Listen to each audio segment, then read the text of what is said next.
저희 모두가 다 무더운 여름을 보내고 있습니다.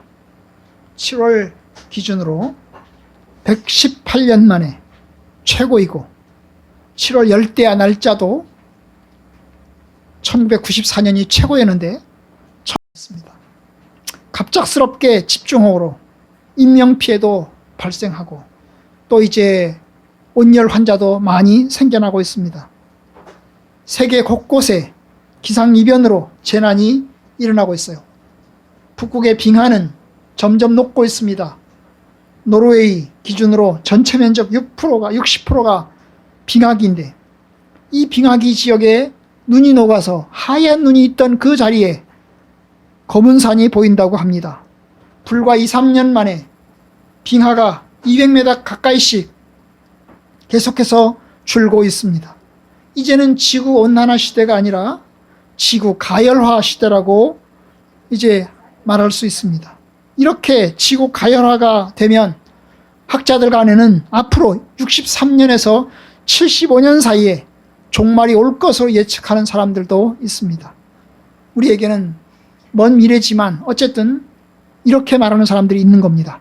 63년부터 75년 사이에 앞으로 종말이 올 거다. 그러면 언제? 2100년쯤 어간에는 종말이 올 것이다. 예측하는 사람도 있습니다.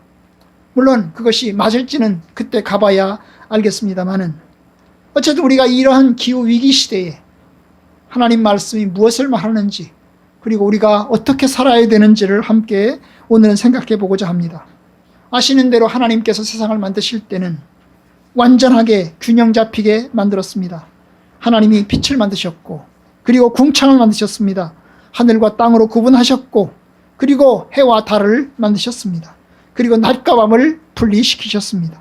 이렇게 해서 생명이 살지 못하는 땅을 생명이 사는 땅으로 하나님이 만드셔서 그걸로 이제 징조와 계절과 낮과 밤 그리고 해를 하나님께서 구분 지으셨습니다. 그런데 이제 사람들이 타락하면서 조금씩 뒤틀리기 시작을 했습니다. 세상은 뒤틀리기 시작한 거죠. 세상의 죄로 관영하면서 노아 홍수를 통해서 하나님이 심판하셨습니다. 그것은 엄청난 폭우였습니다. 1년 동안 온 세상에 물이 잠겼으니까요. 기후위기였습니다. 세상이 홍수로 심판을 받았습니다. 사람과 가축과 기는 것과 공중의 새들까지 다 쓸어버림을 당했고 노아의 가족과 방주에 탄 생물들만 살아남았습니다. 하나님이 홍수 이후에 하나님이 노아에게 무지개를 보여주시면서 홍수로는 다시 세상을 심판하지 않겠다고 하는 약속의 언약의 약속을 하나님께서 주셨습니다. 하지만 사람들의 삶은 급격하게 달라지기 시작했습니다. 여러분 홍수 이전에는 800년, 900년 이상 살았던 사람들이 점점 홍수 이후에는 이제 사람들의 수명이 줄기 시작해서 600년, 400년, 300년, 200년, 100년, 그리고 70년, 80년으로 인구의 수명이 급격하게 줄어들었습니다. 무엇이 변했을까요? 여러분, 죄가 세상의 삶의 구조를 완전히 뒤바꿔 놓았던 것입니다. 그러면 성경에 기후위기가 있을까요? 지금부터 수천 년 전에 쓰여진 성경인데 수천 년 전에 기후위기가 있을까요? 없을까요? 여기저기에 있습니다. 한마디로 그것이 기근이고 가뭄이고 흉년입니다. 여러분, 기근은 비가 안 오는 것인데요. 흉년은 비가 안 와가지고 농사를 못 짓는 것인데요. 여러분, 아브라함 시대에도 그 흉년과 기근이 있었습니다. 그리고 요셉 때 우리가 아는 것처럼 7년 풍년, 7년 흉년 아시는 것처럼 여러분 큰 기근이 들어서 그 지역의 사람들이 굶어 죽고 식량을 못 구해가지고 허덕이는 그런 모습을 우리가 성경에서 볼 수 있습니다. 다윗 때도 여러분 3년 동안 비가 안 오고 기근이 들어가지고 사람들이 너무나 심각하게 허덕이는 모습이 나와 있고요. 그리고 엘리야 때도 여러분 비가 안 와가지고 이 엘리야도 먹을 것을 못 구해가지고 여기저기 돌아다니면서 먹을 것을 구하는 그런 이야기도 성경에 나와 있는 것을 보게 됩니다. 신약 성경에도 사도행전 12장에 보면 여러분 천하에 큰 흉년이 들 것이라고 하는 예언이 있었는데 그 예언대로 천하에 큰 흉년이 들어가지고 그것 때문에 여러분 사람들이 먹을 것을 못 구해서 여기저기에서 난리가 났던 그런 적이 있었던 것을 성경을 통해서 봅니다. 그러니까 여러분 기상 기후 위기는 최근에만 있었던 것이 아닙니다. 물론 산업사회, 지금부터 1700년대에 있었던 일인데, 지금부터 300년 전에 있었던 일인데, 이 산업사회가 들어서면서부터 급격하게 위기가 커졌습니다. 여러분, 전기가 발명되고 또한 여러 가지 기계가 발명되면서부터, 그리고 방사능 폐기물이 나오기 시작을 했고, 그리고 큰 위협을 낳게 되었습니다. 대기오염도 크게 발전했습니다. 1952년도에, 그러니까 지금부터 70년 전 일입니다. 런던 스모그 때문에 여러분 2주 동안, 석주 동안에 4,000명이 죽었습니다. 엄청난 거지요. 기후위기 때문에, 이 스모그 현상 때문에 사람들이 이 숨을 잘 못 쉬어가지고 몇천 명이 죽었단 말입니다. 여러분, 최근에는 또 산불이 한 번 나면 다 타버립니다. 며칠 몇 날 탑니다. 일부러 사람이 태우는 것도 아닐 텐데 뭐 그런 것도 있지요. 그런데 여러분, 이 무더운 날씨에 산불이 나기도 쉽습니다. 사막은 구약시대부터 있었습니다. 오래전부터 사막이 있었지요. 아브라함 때부터도 있었습니다. 하지만 산업화가 생긴 이후에 여러분, 여기저기에서 큰 이제 사막화가 또 발생하고 있습니다. 매년 한반도 크기의 1.5배의 땅이 사막으로 변하고 있다고 합니다. 사막은 물 부족을 또 낳게 됩니다. 점점 물 부족을 느끼는 그런 지역이 계속해서 늘어나고 있습니다.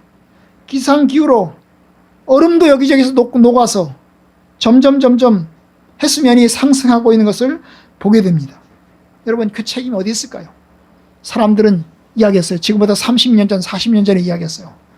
환경오염의 책임은, 기후위기의 책임은 기독교에 있다. 기독교가 기후위기의 주범이다. 왜냐하면 창세기에 보면 땅을 정복하라, 다스려라, 그런 말씀 때문에 사람들이 땅을 정복하고 다스리느라고 무분별하게 엄청나게 파괴시켜가지고 결국 뭡니까? 기후위기가 찾아온 것이다. 그러니까 그 책임은 기독교에 있다. 성경에 있다. 예수 믿는 사람들에 있다. 봐라, 저 예수 믿는 나라들인 저 유럽의 국가들 엄청나게 이 환경을 파괴시키고 있지 않냐, 그런 이야기를 합니다. 여러분, 일면 맞습니다. 왜냐하면 여러분, 이 산업화를 통해서 발전한 나라들이 대부분 기독교 나라들입니다. 산업화를 통해서 부강한 나라들이 대부분 기독교를 받아들인 나라입니다. 그러다 보니까 이 부강한 나라들이 산업화의 영향 때문에, 산업혁명의 영향 때문에 어때요? 공장을 돌리고 여러 가지 기계를 돌리고 전자를 돌리고 이렇게 하면서 환경오염이 엄청나게 많이 나빠진 것입니다. 땅을 정복하라, 땅을 다스리라, 이것 때문에 결국 위기가 찾아왔고 그 책임은 기독교에 있다, 이렇게 이야기를 하고 있는 것입니다. 하지만 여러분, 이 말은 맞지 않아요. 산업화 때문에 여러분, 위기가 급격하게 발전한 건 맞습니다. 하지만 여러분, 기독교 국가들에게서, 기독교에서 이게 위기가 찾아온 것은 아닙니다. 그 일례가 어디입니까? 중국하고 일본입니다. 여러분, 중국과 일본은 기독교 국가가 아닙니다. 환경 파괴로부터 자유롭지 못합니다.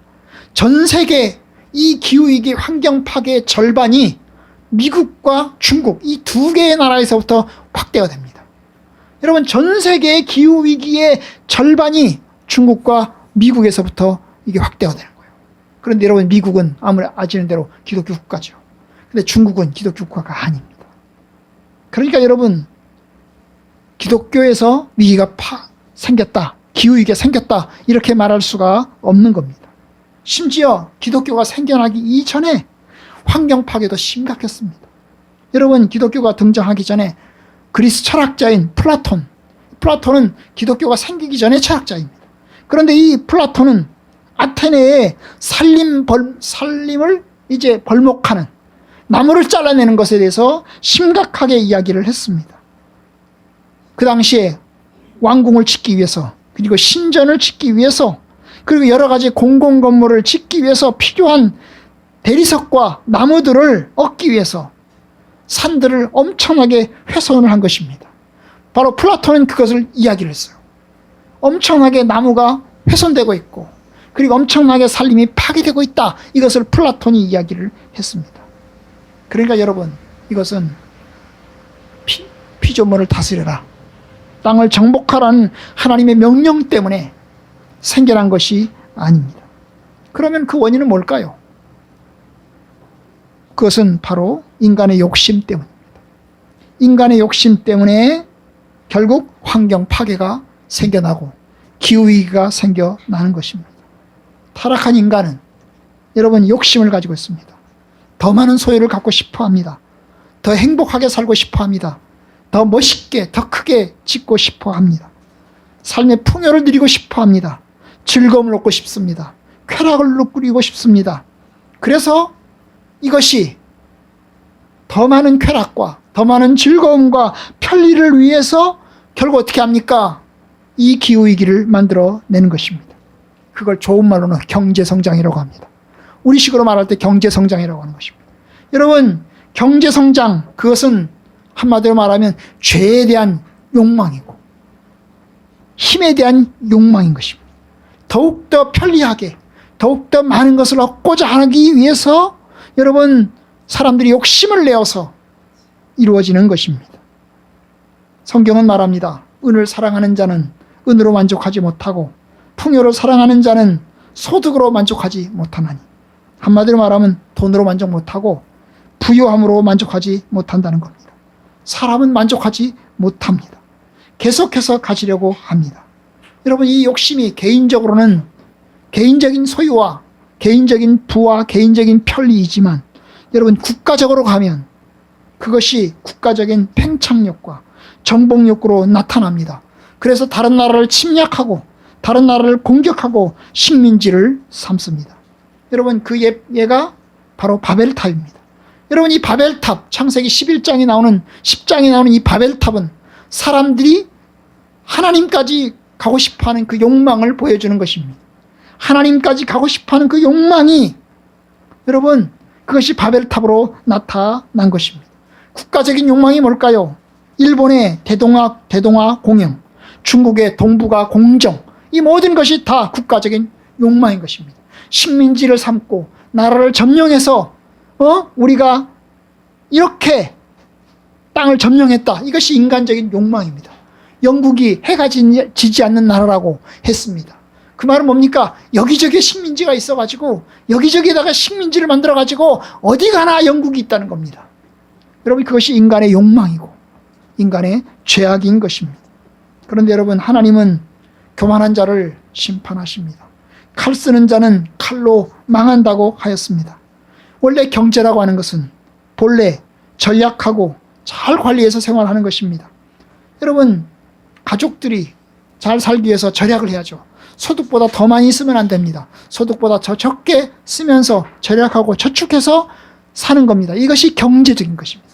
경제적인 생활을 살아가는 것입니다. 그런데 여러분, 이 경제적인 것이 잘못하면 다른 사람에게 피해를 주기도 합니다. 다른 이웃에게 어려움을 주기도 합니다. 왜냐하면 나는 절약했는데 다른 사람은 그것 때문에 어려움을 당하는 거예요. 돈은 돌고 돌아야 돈입니다. 그런데 돈을 움켜쥐고 있습니다. 내가 쌓아놓고 있어요. 그래서 나는 부자가 됐습니다. 나는 좋습니다. 그런데 뭡니까?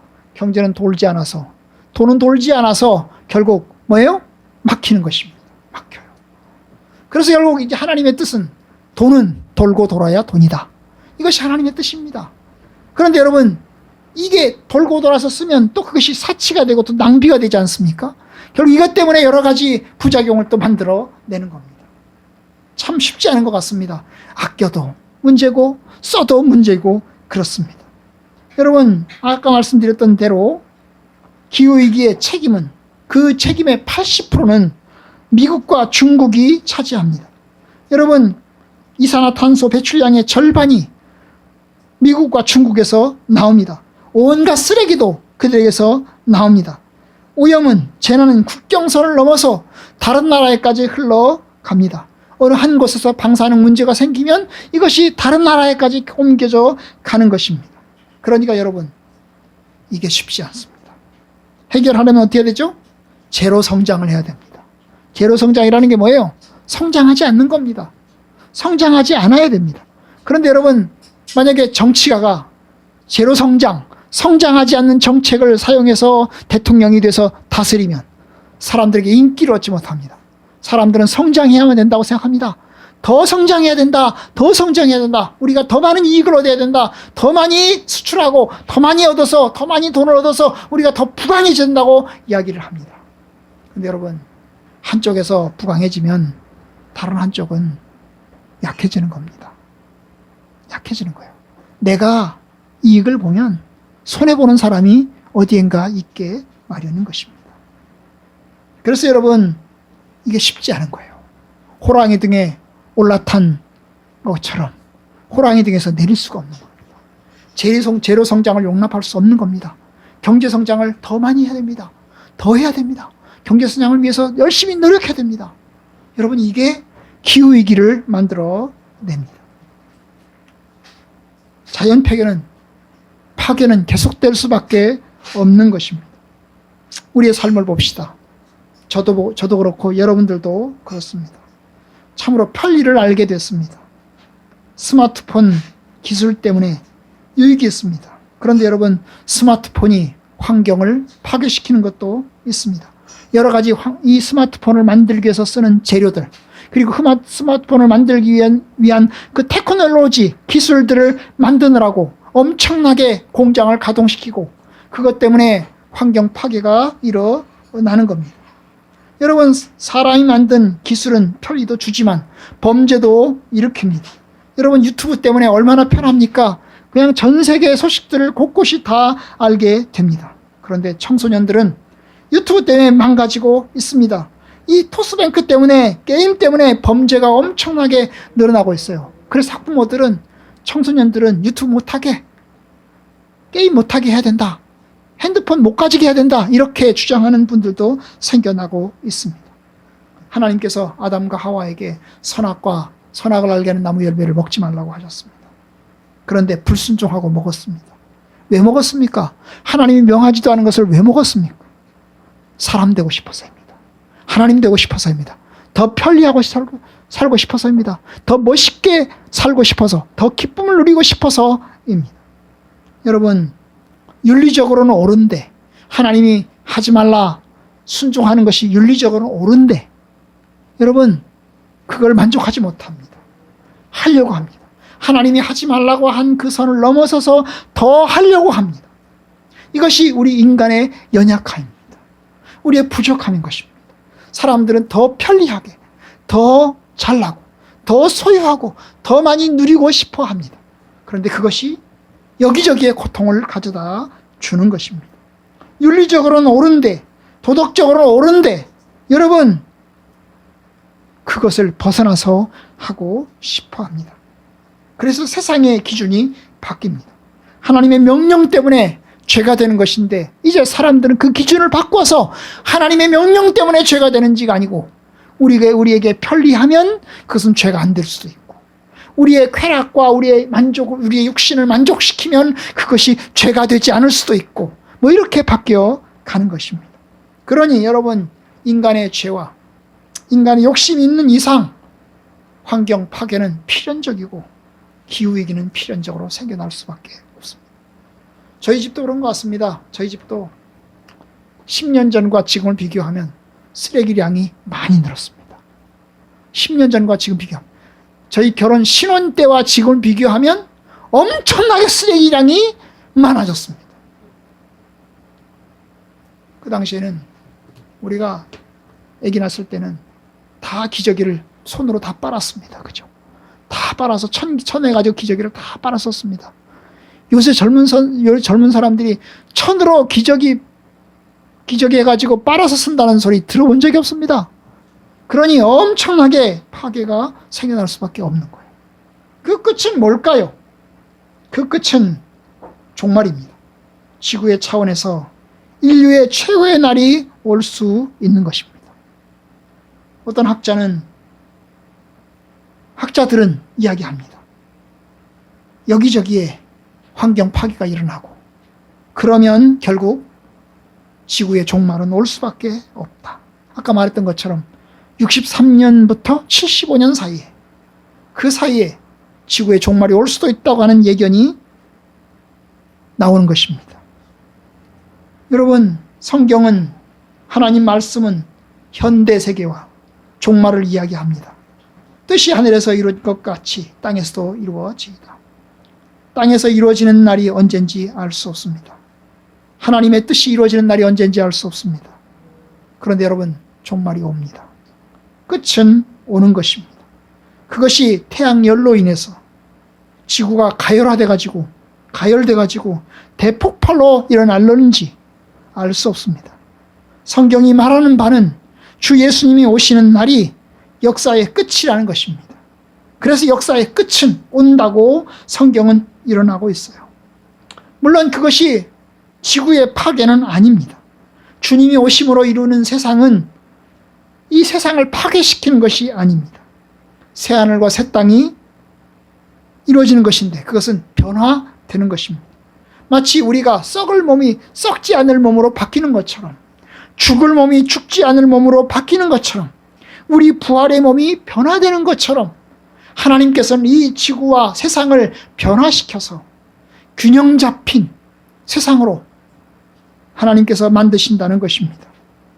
그래서 A라는 세상이 없어지고 B라는 세상, A라는 세상을 파괴시켜버리고 B라는 세상을 새로 만드는 게 아니고 그 A라는 세상을 새롭게 하셔서 B라고 하는 하나님의 나라를 주님께서 이루실 것을 우리는 이야기합니다. 여러분, 현존하는 이 세상은 주님께서 변화시켜서 생명의 세상으로 바뀌실 것입니다. 죽음의 땅은 생명의 땅으로 새롭게 할 것입니다. 이것은 성령의 역사를 통해서 일어납니다. 좋은 것이 다 완성이 될 것입니다. 가장 좋은 것은 새하늘과 새 땅인데요. 인간이 탐욕 때문에 생겨난 이 죽음의 땅, 이 저주의 땅이 하나님께서 생명의 땅으로, 축복의 땅으로 주님께서 바뀌실 것입니다. 여러분, 우리는 그날을 소망합니다. 로마서 우리가 8장을 우리가 읽었는데요. 여러분, 이 8장에 보면 인류의 소망이 나오는 것을 볼 수 있습니다. 21절, 그 바라는 것은 피조물도 썩어짐의 종노릇한 데서 해방되어서 하나님의 자녀들의 영광의 자유에 이르는 것이라. 누가 소망을 가지고 있습니까? 바로 피조물들입니다. 여러분, 사람만 소망을 가지고 있는 게 아닙니다. 이 땅에 있는 피조물들도 소망을 가지고 있습니다. 이 피조물들도 고통 가운데 있는 것입니다.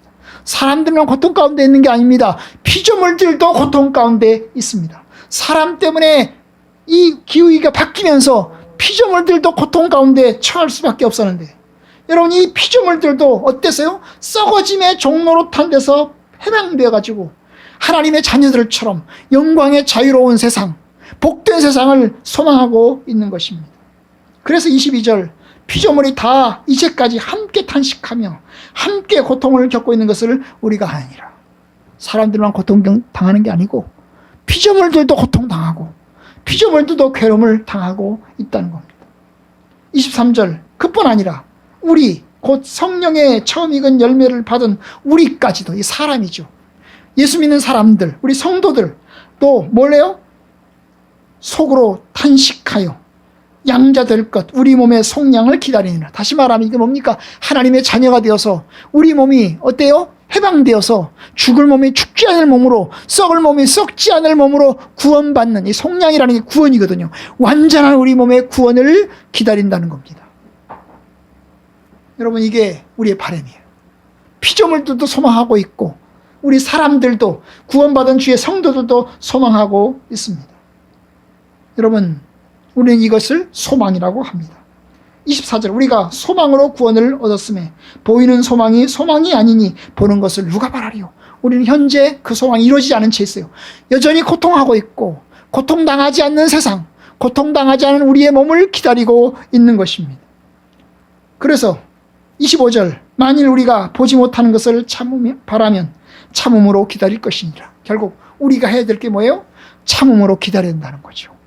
하나님의 구원이 완전히 이루어지는 날을, 하나님의 나라가 완전히 이루어지는 날을 우리가 소망해야 한다는 것입니다.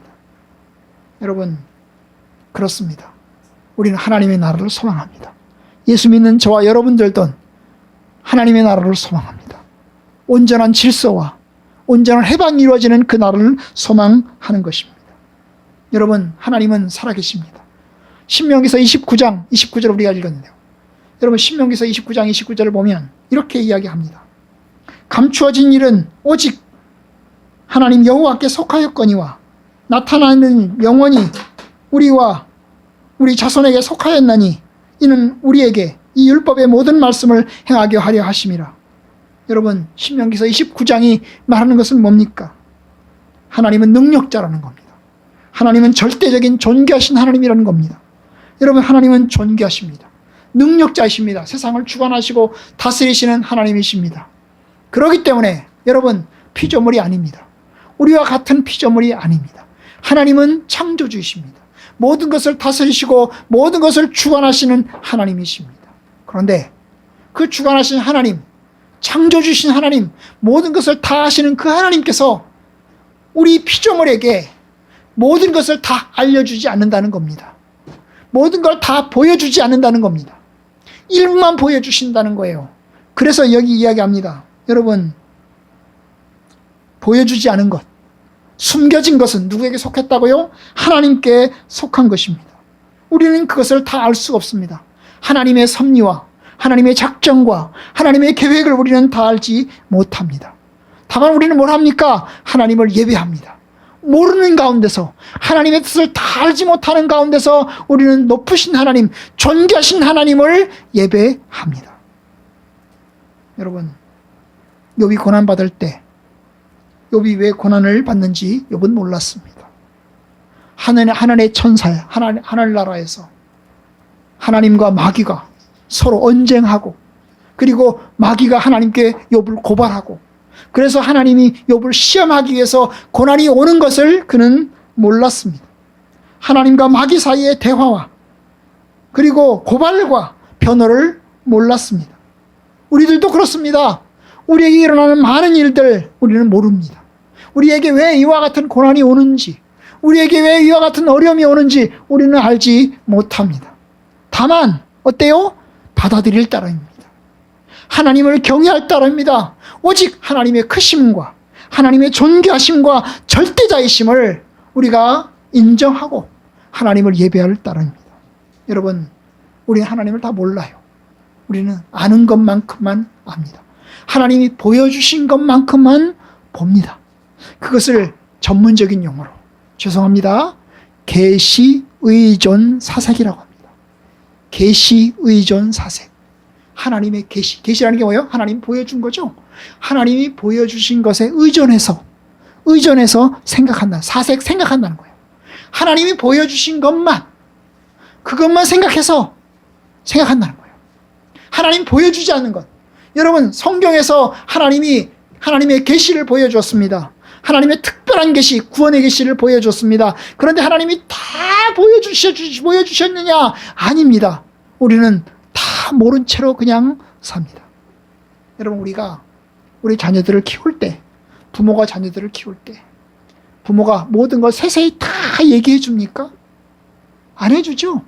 이 5살, 6살, 7살 먹은 어린 아이들에게 우리의 모든 계획을 다 이야기를 해줍니까? 아닙니다. 이야기 안 했습니다. 그냥 할 얘기만 합니다. 할 만큼만 이야기합니다.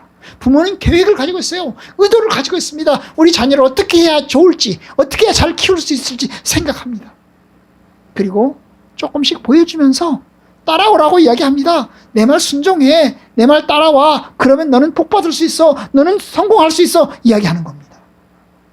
부모님 그렇게 얘기하면 자식은 어떻게 해야 되죠? 잘 모르지만 부모님 말씀에 순종하고 따르는 겁니다. 부모님 말씀에 순종하고 따르면 그것이 복이 됩니다. 축복이 되는 것입니다. 그러니까 여러분, 숨겨진 것은 하나님께 속한 겁니다. 우리는 하나님 앞에 의존하고 하나님께 경외하고 하나님을 예배합니다. 그런데 그 다음 이야기했어요. 뭐라고 했습니까? 보여주신 것이 있어요. 우리에게 나타난 것은 누구에게 속했다고요? 우리와 우리 자손에게 속한 거예요. 하나님이 보여주신 거죠. 야, 내가 너에게 보여줄게. 그래서 보여준 겁니다. 하나님이 보여준 것은 누구에게 속한 거라고? 저와 여러분들에게 속했다는 겁니다. 우리 인간에게 속했다는 겁니다. 그래서 이 보여주신 것은 어때요? 우리가 지켜야 하는 거예요. 우리가 힘써야 하는 것입니다. 보여주신 것, 바로 그것은 계시인데요. 그의 말씀인데요. 그의 말씀과 계시를 우리가 이제 알았으니 순종하면서 살아야 되는 겁니다. 일반은 정속에서 보여주신 계시도 우리에게 속했고, 특별한 정속에 보여주신 계시도 우리에게 속했습니다. 우리는 그것을 순종하면서 살아야 합니다. 하나님이 보여주신 것을 토대로 해서, 하나님이 알려주신 것을 토대로 해서 우리는 삽니다. 여러분, 그 하나님이 보여주신 것, 알려주신 것을 토대로 해서 과학이 발전하고 문화가 발전하고, 그리고 또한 세상의 질병을 고치고 생명을 연장하는 것입니다. 하나님은 우리에게 자원이 넘치는 땅을 우리에게 주셨습니다. 아담과 하와가 범죄한 다음에 이 땅이 저주받았지만, 그러나 하나님은 이 땅을 새롭게 하여서 넘치는 땅을 우리에게 주십니다. 그리고 풍성한 축복을 약속하고 있습니다. 물론 이 땅이 완전하게 파괴가 돼가지고 완전히 죽음의 땅으로, 저주의 땅으로 바뀐 것은 아닙니다. 여전히 우리가 살만한 땅이고 우리가 여전히 살아가고 있습니다. 우리에게 가시덤불과 엉겅퀴가 있습니다. 그러나 이 가시덤불과 엉겅퀴를 제거해야 합니다. 그러면서 하나님의 뜻을 따라서 살아가야 합니다. 어쩌면 사탄은 우리가 이 땅을 제대로 사용하지 않기를 바라고 있어요. 막고 있습니다. 하지만 우리는 열심히 하나님의 뜻을 따라서 살아야 합니다. 여러분, 창세기 2장 15절 우리가 읽었는데요. 여러분, 하나님께서 우리에게 명령하신 것이 있습니다. 2장 15절에 의하면 하나님이 우리에게 명령하신 것이 있습니다. 뭡니까? 바로 경작하며 지키게 하시고, 2장 15절, 여호와 하나님이 그 사람을 이끌어 에덴 동산에 주어 그것을 경작하며 지키게 하시고. 경작한다는 거예요. 경작이 뭐예요? 밭을 갈고 농사를 짓는 겁니다. 그냥 하늘에서 먹을 것이 뚝 떨어지기를 바라는 게 아니라 밭을 걸고 농사를 짓는 거예요. 여러분, 밭을 가고 농사를 지을 때는 잡초도 뽑아내야 되겠죠. 물론 이 잡초는, 엉겅퀴는 타락하기 이전에는 없었을 것입니다. 그러나 타락하고 난 다음부터 엉겅퀴와 잡초가 생겨났습니다. 이제 엉겅퀴와 잡초를 뽑아내는 일도 해야 하는 겁니다. 그러니까 노동은 좀 더 고되어졌습니다. 타락하기 이전에 노동은 좀 더 편안하고 행복했지만, 타락한 이후의 노동은 좀 더 힘들어졌고 좀 더 고통스러워졌습니다. 그러나 경작해야 합니다. 또 뭐라고 이야기합니까? 지키게 하시고.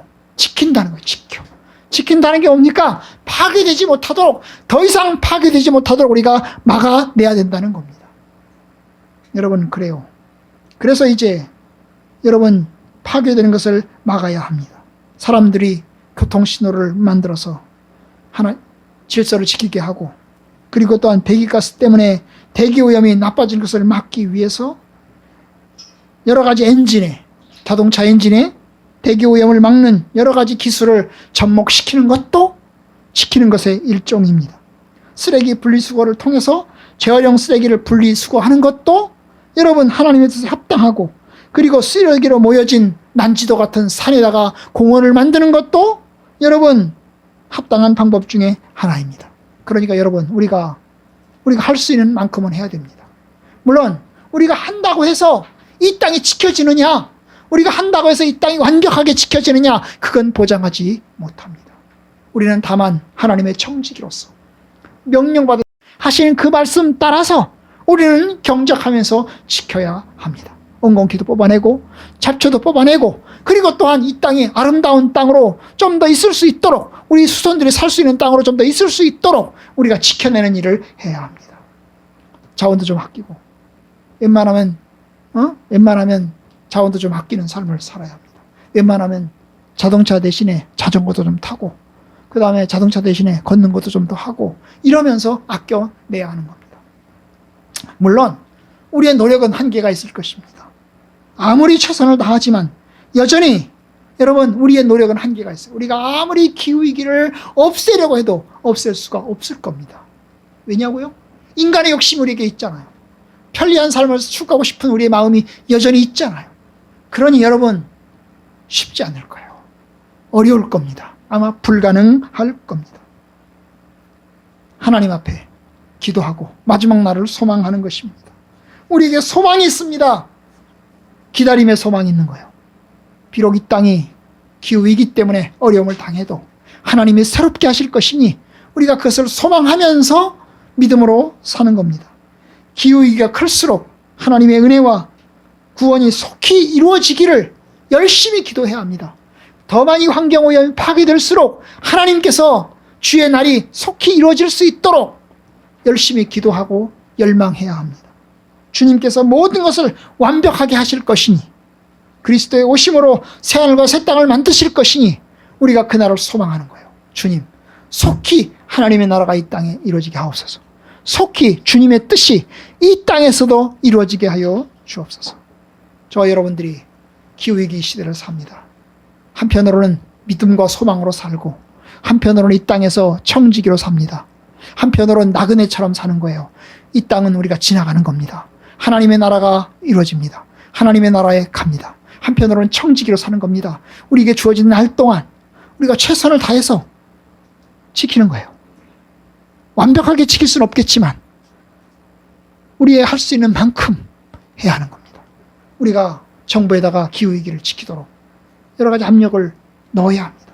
근데 여러분, 잘 사는 사람들이 법을 지키려고 할까요? 못 사는 사람들이 법을 지키려고 할까요?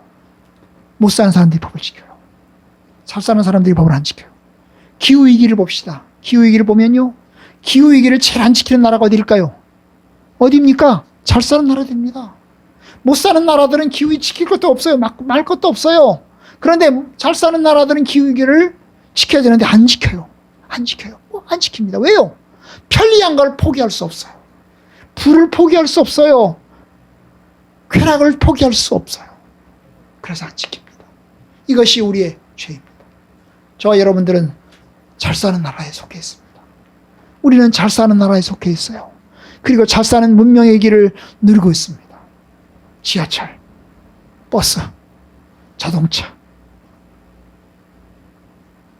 에어컨, 그 다음에 겨울철에는 뭡니까? 보일러, 따뜻하게 따뜻한 물 쓰고 있고 편안하게 살고 있어요.